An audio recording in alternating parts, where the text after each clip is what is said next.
Hi y'all, welcome to Freedom Makers. I'm Amanda and today I'm going to show you guys a simple trick to keeping your pots from boiling over when you're making pasta. Tonight we are having one of my favorite childhood dinners.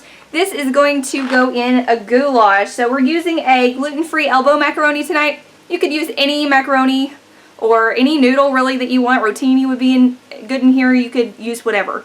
You could even use spaghetti and just make this in a casserole and pop in the oven, or like you can do anything you want. That's why I love goulash. You can make anything happen. And I love it for nights that I need to clean up my refrigerator. So we can put some leftovers in it. It's just a great way to reuse food. And I'm going to show you that trick in just a minute.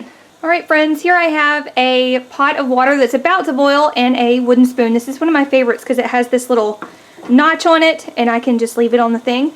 But today I'm going to use it for a different purpose. I'm going to go ahead and pour in my pasta. And then I'm going to start with my spoon.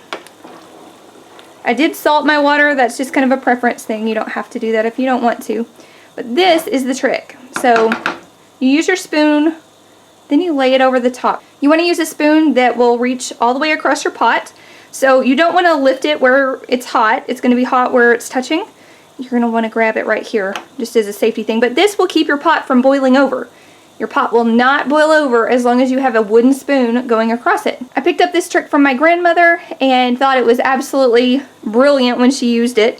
And I can use this to stir periodically and then put it back. And no matter how I get distracted, chopping other veggies, you might be doing some meal prep for the rest of the week, or helping a kid with homework, or you might have your canner going while you're making dinner.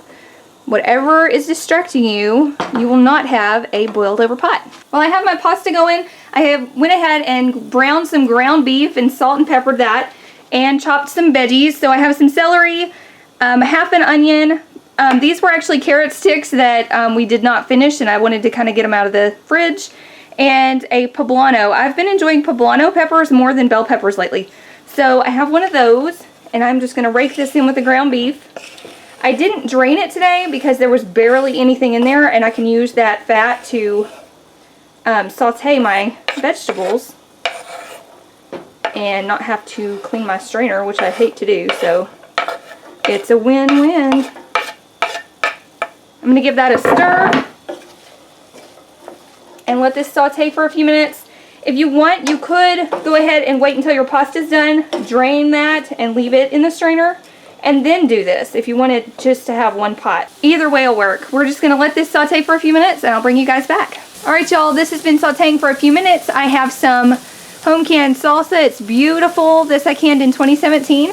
And I'm going to pop this top and give it a sniff. That's always a great thing to do. It looks beautiful inside. That smells really good. I'm going to dump that in here.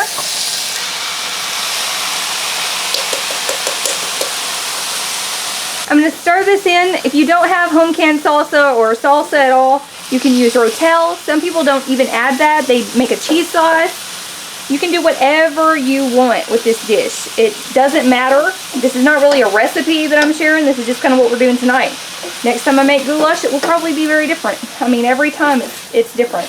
If we have some leftover vegetables, we'll throw those in here. That is beautiful. I love the tomatoes in there. That's so pretty. I love my food to be colorful. I also have grated some cheese that I had left over in the fridge. This is probably a cup of just different random cheeses, the end of different things that I had. I'm going to throw that in here. You can use as much or as little as you want. If you're dairy free, you don't have to include it at all. It will still be delicious. I'm going to mix in my cheese, and I'm just going to leave this on low until my pasta is finished, and I will drain that, and then I'll throw this in here, and I'll bring you guys back. Alright friends, my pasta is finished. It did not even attempt to boil over. I've left my spoon here, but I was kind of attentive and stirred it frequently, so it didn't really have a chance to, but I have seen my grandmother do this several times. She'll lay her spoon here, and the foam will come up to the spoon and stop. It doesn't go over. It doesn't go down, but it doesn't go over. It will just stop at the spoon, and then you can turn it off, move the pot, and take care of it. So this is a great trick. If you have a problem with that happening frequently, try a wooden spoon. Now my pasta is drained. I'm just going to dump it into my goulash mixture here. Give it a good stir. I've used my biggest pan here. And it's going to be really, really yummy. Okay guys, this is all finished up. It took a few minutes to stir it all in. You can see it's plenty cheesy. Got some strings hanging. So that's all the cheese. Plenty of that. You could also add like some ketchup to this if you don't think it's saucy enough, or more salsa. You could put sour cream in this. You could have different toppings for people to use. You could have fresh cilantro. I have some growing in my green stalk outside that I might go grab. That would be really yummy in this, or parsley. Anything fresh would be great. You can have salad on the side. This is going to just be an awesome meal. And it's going to last us probably like 2 days. And it was easy, and I don't have to cook again tomorrow. Alright guys, dinner is ready. My family has started eating before me. This is my bowl. And they said it is smashing. So I've got a little extra cheese on here. I've got some sour cream and lots of cilantro. I love fresh cilantro. It's one of my absolute favorites. I love that we have some fresh things happening. If you haven't seen our video on our green stalk, check out the link that I'll list in the cards above so you guys can see that. It's like a garden that anybody can grow. It's very low maintenance, low key, and we are having such success with it. I'm going to do a garden update so you guys can see that in a few days, so be sure and come back for that. If you're not subscribed, you might want to do so you don't miss out. And I appreciate each of you for being here, for clicking on the video and watching the content that I post here. It means a lot to me, and I appreciate each of you.